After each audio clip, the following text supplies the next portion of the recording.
ቤተሰቦቼ ምንድነው እሱ እንደዚህ በአሻንጉሊት መስለው የመጡብን? እንግዲህ እኛ ምን ሊያሳዩን ነው? ዛሬ ማታ እንግዲህ ይመጣሉ ማለት ነው።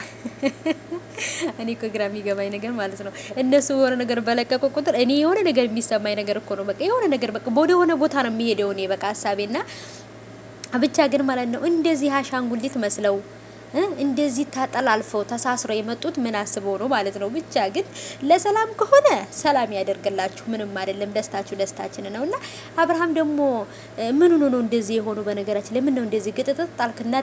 ነጣ ያው መቼም ሩታን ስታጣ እኮ እንደዚህ እንደምንነጣ እኮ የታወቀ ነውና አምሮበት ነው ትላላችሁ እኮ እናንተ አታፍሩም እኮ ያማረበትና ያላማረበት ሰው አትለዩምና ብቻ ግን ለማንኛውም አብርሃምና ሄርሜላ ዛሬ ማታ በአዲስ ነገር ይመጣሉ። አዲሱ ነገር ምንድነው?